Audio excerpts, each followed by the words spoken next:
Y'all planning for this?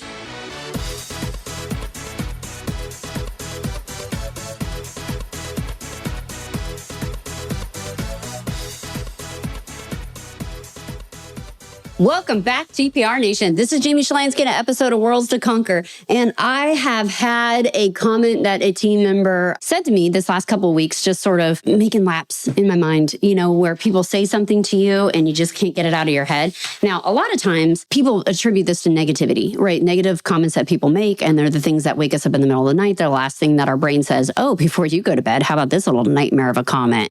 And then you lap through it again and again and again. And instead, my brain, I have conditioned, and it is a conditioning that I shut the door on that, because thoughts are like snowballs starting at the top of a mountain. Have you been on a sledding hill? Have you gone sledding on a sledding hill before ever in your life? And when you get at the top of the sledding hill and it's all, people have been going there all day, you put your sled down, and as you're looking across the downward slope, you'll see that all of these different tracks are out there. And those tracks are from other people sledding. And when you put your sled down and you point it in a direction that goes away from that track because you want to carve a new path, what does your sled always try to do? Yes, it tries to go to the already existing track. And so even if you have a point to the left and the track is on the right and you're trying to go down that slope, it's going to pull you midway through out of the other track. Now, if you've been sledding with me, this is normally when your sled flips over and you're like, gosh darn it. But thoughts are like that. They're always looking for the easiest way out. The brain is lazy. The brain is so lazy. It wants to take the easiest path to do something. And this is why we get so much confirmation bias, is that we want to believe something is true, so we look for the evidence to validate it. We don't want to have to overthink things, even for us overthinkers, so we look for evidence to validate what we're feeling, what we're doing.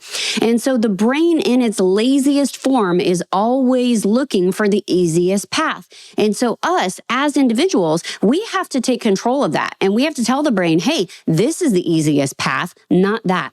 And so when I'm thinking of negative things and negative things come into my head, I quickly close the door. To my mind, because I'm a visual thinker, one of my BFFs, she learned that there are two types of people, those that have a mind's eye and those that don't. And a mind's eye is that if I said to you a red apple, immediately I am picturing a red apple with the wax around it, the light hitting it. It's going in a circular fashion. It has a leaf on top of the stem, even though we don't see that mostly in the grocery store. It's this beautiful visual of a red apple. And if you say the word red apple to her, she's imagining the letters red apple. She doesn't see the image, so she doesn't have that mind's eye, but I do. And so because I'm a person with a mind's eye, when I have a negative thought come in, I visualize those words coming at me, and there's a big steel door, and I am powerful enough to shut that door, slam it on those words, and they shatter outside the ground. I don't allow negative thoughts to penetrate my well-being.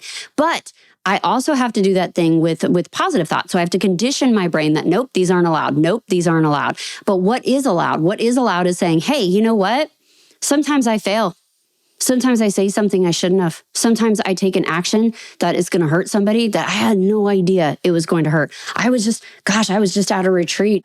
And as these things go, all of us girls went out afterwards, are having some margaritas and enjoying ourselves. We're cussing, we're fussing, we're having a great time. And one of them, a woman that I really respect and admire, she said, yeah, I remember when I met Jamie at a conference, and I didn't know she wasn't a hugger, and I gave her a hug. And then later that day, her dad was around. And I said, oh, Floyd, it's so great to meet you. I always wanted to, meet you in person.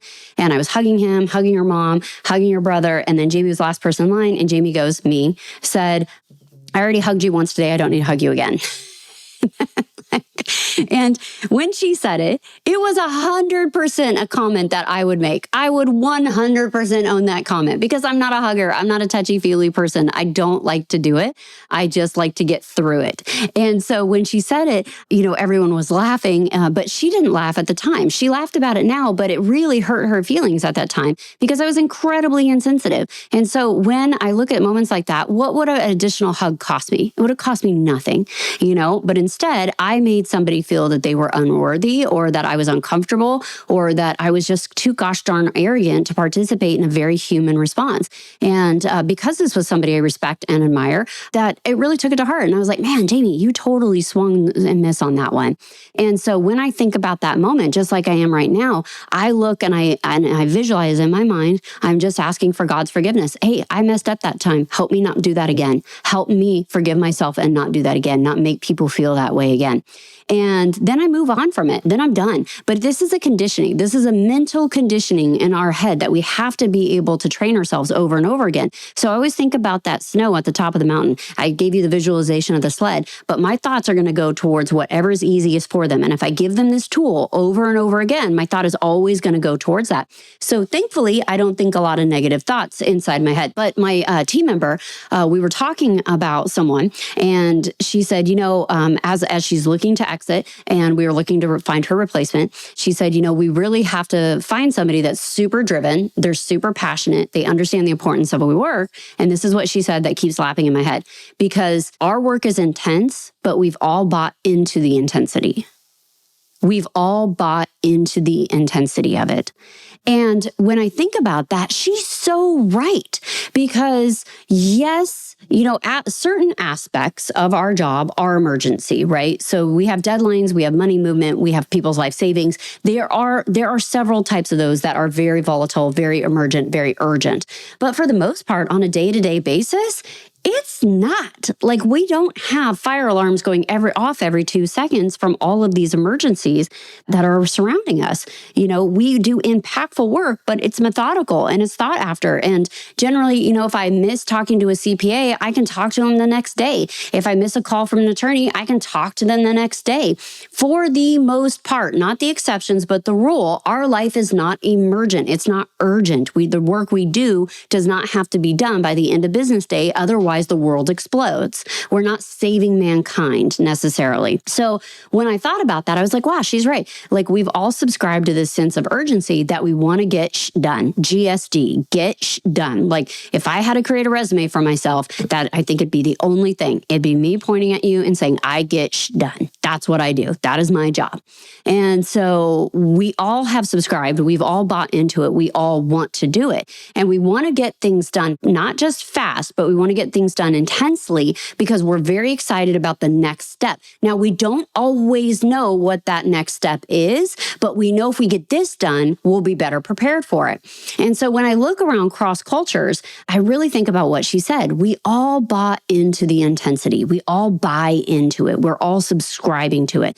Now, she didn't say we all subscribe to the mission. She didn't say we all subscribe to, the vision statement of the firm. We all see the vision. We all know the impact of what we're doing, but we subscribe to that intensity, that self-drive, that discipline. And so when I look at things like that, especially because at Shalansky & Associates, our RIA up in Anchorage, Alaska, we have an enterprise office. So we got about 20 employees. We have 5 financial advisors, and it's across the country. Our home office is in Anchorage, and that is where Floyd and Jamie and Micah and JT work out of. But we have other advisors in different states, such as Washington, Florida, etc. And when I look across the board, we all have that same mentality. We all have that same mindset. And as we grow our teams, because we have 3 pods, financial advisors, relationship managers, and operations. And if you're new to listening to here at the Perfect RIA, one of the things we're really passionate about doing is giving business people actionable advice that they can take and implement in their own practice. And so we tell you good, bad, and ugly what's going on in ours so that you can learn from our mistakes, you can adapt certain concepts. And by the end of this podcast, we give you action steps to go and take so that you can immediately start building a better practice. So in our RIA, we have the financial advisors whose sole responsibility is to give financial advice. These are the licensed people that meet with clients and give them financial advice. Now, I make that distinction because some offices, when people talk to me and hit me up at different conferences and such, and they say, Jamie, our relationship managers, they're responsible in almost like a junior advisor. Like, they're responsible for the relationship and talking to the client more frequently, and the senior advisor comes in just intermittently. Our relationship managers cannot provide financial advice, but they are responsible for maintaining, enhancing the relationship with the client through expressed and unexpressed needs. And then we have our operations team. Our operations team also does not give financial advice, but they are responsible for the movement of money. And so they take the tasks and they are doing those things. I would say of all of those jobs, each one of us has our own level of urgency that is written in our communication plan. A good rule, if you don't have one, is what is a 911 to a client? Anything the client thinks is a 911. Anything the client thinks is a 911 becomes a 911. Now, within your office, you need a way to filter that and see what actually are emergencies and what the real things are. But that's one way that we sort of go through and add a little bit of a filter to 911s. So in our team, we've got a lot of really intense people, different personalities, big fan of on the bus in the right seat. Like we got the right people on the bus, they're in the right seat. I'm very, very observant of that because I don't want mediocre players. And a lot of times in organizations, you'll get mediocrity when somebody doesn't subscribe to the intensity. And when they don't subscribe to the intensity, instead of just liberating them so that they can go subscribe to whatever fills their cup the most, we keep that person on in fear of the devil we know versus the devil we don't know. So much so that when I was doing some research this weekend, just thinking about what she had said, right? We all subscribe to the intensity. And I was like, what makes our team unique? I could walk into any place across the country with my Shalane Skin Associates team and I will dominate. We will dominate. I know I've got A players, a team, and there's nothing that we cannot accomplish. Because even when we look at doing really big stuff, like we subscribe to the entrepreneurial operating system, we set big goals, we have big visions, we've got big rocks that we want to go achieve. And I'm sitting there with a group of people, and Micah and I run the company. Our father, Floyd Shalansky, is still instrumental in our office. Him and my mom founded the RIA back in 1981, and they have just done a phenomenal job of giving us stewardship in this industry, which has really, really given us a leg up on not being better financial advisors, not greasing wheels or introducing us to different people. They taught us how to problem solve. They taught us how to think like an entrepreneur. And that was the greatest gift that they ever gave us. Because once you adapt to that, once you have that, you can now unlock any door to any room ever. You just have to figure that part out. That's what makes you better. And so when I feel so confident about my team, how can I say that? How can I look at that? Because when I look across several different industries, especially as large as you get, and if you're a solo practitioner and think this doesn't apply to you because it's only an enterprise office, Bolshevik, you're deceiving yourself. You are totally deceiving yourself about this. That is not the case whatsoever. This applies to you too, because I bet you have somebody on your team that you either one, want to multiply and wish you had two of them, or two, they're not the best, but they'll do for right now, and which is doing them and you and your clients zero favors. Zero favors are being done. So I look across industries and I see these articles and everything is written about like, oh, if you have a conflict in the workplace, if you're not getting the most out of someone. And so good old Harvard business law says how to work with someone who isn't a team player. That's easy. Kick them off your team. That you want my advice? That's 100% what you do. If you have somebody that's on your team and they're not a team player, they got to go because they want to go alone. They don't want to go fast and far. I'm sorry, what's the expression? If you want to go fast, go by yourself. And if you want to go far, go together. And so if you have somebody that's not a team player, they got to go. You got to get rid of them. What are you doing? If they're only thinking through the me angle lens, what do you think that wealth and success and everything else is going to bring into their life? They're still going to have that lens in front of them. But if you're not Jamie Shalansky and you are the Harvard Business Review, here's what you would say if you wanted to work with somebody that is not a team player.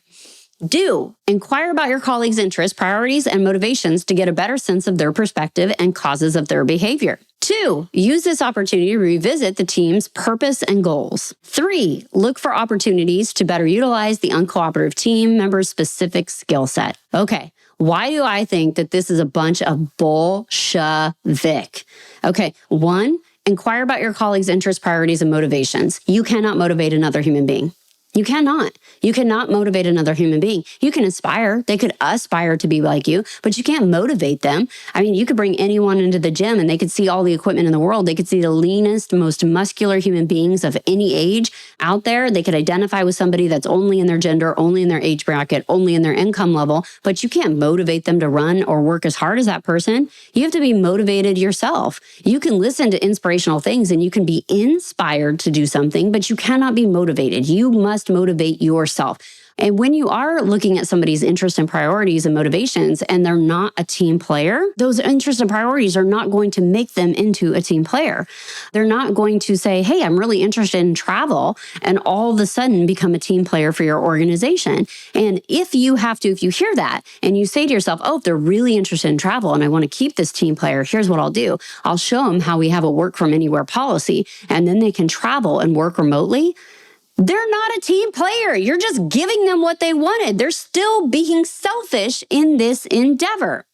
And then when we talk about use the opportunity to revisit the team's purpose and goals, if they're not a team player, they don't give a shit about your team's purpose or goals. I'm sorry, they're just not. They either are a team player or not. Now, the only one of these that I might kind of agree with is look for opportunities to utilize the uncooperative team member's specific skill set. First of all, if I have an uncooperative team member and they're not willing to bend for the greater good, they're not part of my greater good. They must go. But let's just say that I had the person, and I've had this several times, that they are on the right bus, but they're in the wrong seat.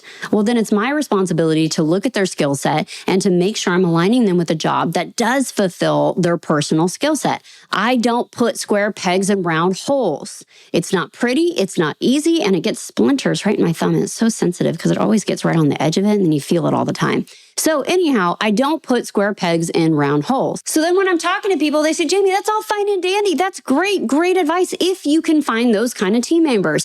But how do you find that? Where are you sourcing talent? And I talk about this a lot. There's no talent bank out there. I don't care what a recruiter calls their company. There's no great resource of exceptional people. You have to go find people whose values that you align with and they align with yours. And then you have to train them. Then you have to invest in them. Then you have to try to make it work. And that's where most people go wrong. When they say, hey, all right, in order to achieve our goals, what we're going to do, because we're financial advisors and we are so gosh darn good at solving problems, that if I want to 2x my business over the next 12 months, then I'm going to need 2 times as many staff. Because gosh darn it, if we don't love to throw human capital at organizational problems. And so all of a sudden, we start hiring more people. More people does not make your life easier. Hiring more personnel. In fact, go around to your existing team and say, hey, listen, I know everyone's feeling the strain. Seems like we need to add a new person. Anyone have any recommendations? And almost everyone will get a little squeamish because yes, they want somebody else. Yes, they want another person to join the organization, but all they can see, rightly so, is the risk of hiring the wrong person, the questions they're going to have to answer, the training that may or may not be structured in place, and all of the hassle they're going to have over the next 6 to 12 months, hoping this person stays in their job. If you don't think that is accurate, then you are not listening to your team. Go and ask them. It does not matter how many employees you have, 1 or 12 or 20 or 200. Go and ask that right-hand person of yours, the one that's the manager, the one that's in control of these things, and say, hey, listen, I'm thinking of hiring additional people to help around the office. Would that be of help to you? And you will see their honest reaction that initially, no, those additional people are not going to be of aid and assistance. It takes about a year to really get somebody up and functional and training, regardless of their background, regardless of their experience, or what you think that you see in their resume. I tell everyone that starts with our organization, Shelane's King Associates, I say, listen, it takes about a year from you to know your head from your feet in this industry. So please don't think for 1 second that you're drowning or that you're incapable of doing this job. It's just really intense, and we're going to have a really long training period. So if you have critical expectations of how fast you should be able to catch on to something, please shelf those, put them on the shelf, put them away, close the door to all those negative thoughts, and give me 6 months to work with you. And in about 6 months, it's going to start clicking. You're going to start seeing how the puzzle pieces are there. You're going to find all of the edges. Maybe you can't put the entire thing together, but you're going to find those edge pieces. And so as somebody that has a visionary capacity, I see the greater good of bringing on additional people to handle certain projects and tasks. But a lot of my team members, when I say this to them, when I'm looking at those leads and say, okay, we're going to hire someone, here's how we're going to gear up for that, they are they're not seeing that as a beautiful thing. They're seeing it as additional burden, because the idea of hiring somebody to help around the office is great until you start having to put a foot to pavement. And then you got to start with the onboarding process. And a lot of organizations, including us, do not have a great onboarding experience. Why? Because when we onboard a person, hopefully they're going to last. And if you last with our organization, you're going to be there 5 to 12 years. Once you're in, if you make it past that first year, you're with us for a long time. We get long-term employees. We're very blessed in that capacity because, as our team member said, we buy into the intensity and we value the work that we are doing. But initially, because we only do that every few years, you're not always going through that onboarding process. The reason that large corporations have a really great onboarding experience for new personnel is because they are constantly hiring new personnel. They are constantly having to replace positions. So they had to find a process and make everything automated because that person was a revolving door for that position. Smaller firms or enterprise offices, we don't hire people all the time. And so we kind of have to blow the dust off of all the mechanics of hiring someone. And so we look at that and we say, all right, from the moment, the couple of things, I'll give you some Shalansky tips of how we've sort of sketched out our onboarding process. And that will at least give you a premise to start with.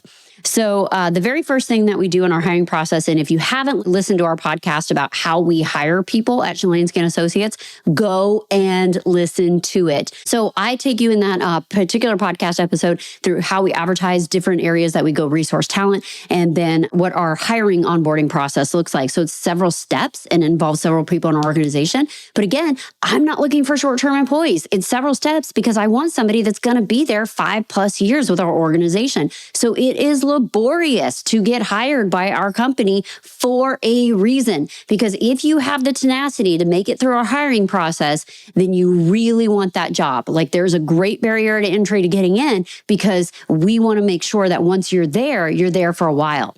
So once we've brought someone on and they've accepted the job, the very first thing that I send, this is sort of the conclusion of my onboarding process when I'm recruiting, is sending them the one-page offer and the employee agreement. Now, the one-page offer is the highlights. This is the job offer. Now, here's what you need to be very careful about is that your offer is contractually binding. And so whatever you put inside of there, what you plan to give somebody better be what you have to give them. And so where I see business owners go wrong is they start sketching out all of the benefits they don't have in place, but maybe have thought of having in place. And so they start putting this inside of the offer. Well, that offer, I mean, think about it if you were buying a house. If you made an offer on a house, you are asking somebody to accept that offer. And then if they accept it and you come back and say, oh yeah, sorry, I had great intentions of offering you $25,000 cash, but I can't do that. And I'm going to drop that down to $2,500. Would you feel slighted? Would you run into an issue where you have a contractual problem? Sure do. And so really make sure you keep that in mind with your one-page offer, that it highlights what you're offering, not what you think you want to offer in the future.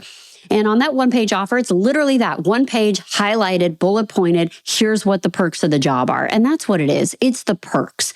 So it goes through base salary. It goes through our technology bonus. It goes through our conference bonus. It goes through the annual treat. It goes through the hybrid working arrangement. It goes through, in high level, all of those things. Now, that offer agreement doesn't end there. I want the employment agreement attached to it as well as the hybrid agreement. Now, I almost always have employees come back after they get that employment agreement because it looks like what? A contract. It looks like a contract. And that's really intimidating for a lot of people that don't end up signing more than 2 contracts in their entire life. They sign normally a marriage agreement and then to buy a house. So it's not something that they enter into frequently. So when they get that, I almost always have to have an interview with them going over it because they have questions. A lot of people want me to change the contract to suit their benefits. I don't do that. It's a one-size-fits-all. Why? Because if I'm going to go change in a contract, my name is Jamie Shalansky. There's no JD after it. And so I'm not an attorney. I cannot edit these things legally. And I don't want to go pay an attorney and have a dozen different one-off contracts. I want one contract in which we're all agreeing to the same thing. Now, I might have one contract and 2 variations based on credentials. One for financial advisors, one for rank and file team members. That could be part of the case because one has a different scope of work than the other ones do. And then is the employee agreement on the side of that. And then we have the hybrid agreement. We have pretty flexible work from anywhere policy in our office for most of our employees, but we have requirements of what it means to be in a hybrid office, what it means to us about working from home, and making sure that you're in a place with secure internet. It goes over all of the security protocols, what your background has to look like. I talk extensively about that in the previous podcast I mentioned about you can't have a bed in the background. You can't be laying on a beach somewhere. If you're going to be on the clock and working, guess what I expect? You to act and look like you actually are working. You can pretend to work from anywhere, but you cannot do it for us. Now, once we get a person in line for the position, here's where the real work begins for the rest of your organization. You better have what 30 days, 90 days, and 120 days looks like. It's penciled out. Now, we use the Google Suite, so we use a Google Calendar. And so guess where I want everything penciled out? Guess where I want a new employee to go to in order to check all of their progress and where they're at with things? I want their day to be scheduled on the Google Calendar. I want to push everything to a calendar. I want to say, hey, great, between 8 and 9, you're going to meet with our integrator. She's going to get your new form signed for all employment, the I-9, the W-4s, all that kind of thing. And then from 9 to noon, you're going to go through these training videos on our learning management system. We've got a great online tutorial. We sit people in front of a lot of videos. It's death by tutorial for the first 2 or 3 days because there's a lot of our business that we need to explain to you. But we don't need to do that in a hand-holding capacity. Hand-holding capacity is done at the end of the day. And then we go through and we walk through systems, we ask questions, etc., and we build on those building blocks. But the first 30 days, I want good expectations. After your first 30 days, I want you to meet with that integrator and say, or that lead, wherever you're at in the organization, and say, great, here's what I've accomplished. Here's what I've been able to do. Now, here's the step that I absolutely insist my leads take. And they always forget this one. And I have to go back and really put a lot of self-responsibility on this, is that when they get done training on something, and we've got the training all outlined for every single day, if it's the subject matter of how to add a new contact into the CRM, how to start a new process in the CRM, how to do all these things, I want that new employee's signature saying that they were trained on that. And then I want the trainer's signature saying, yes, they went over that topic. Now, is this tedious? Sure is. But why is it necessary? It's necessary because 45 days from now, when somebody comes back and says, hey, I didn't learn about X, Y, and Z, you can bring it up and say, hold on a second. I see that you signed off on this and I don't see any notes about additional training or questions that you had. So I really need 2 people to buy into that training experience. Then after that 30 days, it should be less hand-holding, and then we should go into a 90-day platform. At that 90 days, I want to have a review. A lot of people call this a probationary period. Alaska is an at-will state, so we can terminate employees anytime at will. I don't need a probationary period for that. Probationary period might be applicable if I'm not giving somebody a key to the office, or if they're not allowed to take their computer home, or if there are certain other things that they have to earn in that 90 days, that's fine. And that can be considered your probationary period. But make sure you know your state laws if you're at will or not, because a lot of people get caught up in thinking the probationary means more than it actually does. So just make sure you get a little bit familiar on that. After we get through that 120 days, I don't want to have to check in again for 6 months. If I've successfully onboarded this person, I do not have to check in with them about their role and responsibilities with the organization until we hit that 6-month mark. And that 6-month mark should be no more than 30-minute conversation. Hey, where are you succeeding in? How are we putting those puzzle pieces together? And that's really good barometer of whether or not somebody is starting to see how it all clicks together. And if not, where you need to focus on. Now, one great distinction that needs to be made is that performance reviews are not compensation reviews. Because we have created a culture in which anytime we have an employee review, that employee is expecting a pay raise. And then it becomes a negotiating topic. So I really like to make a distinction with team members that performance reviews are not compensation reviews. I do compensation reviews 1 time a year, and they happen in the spring.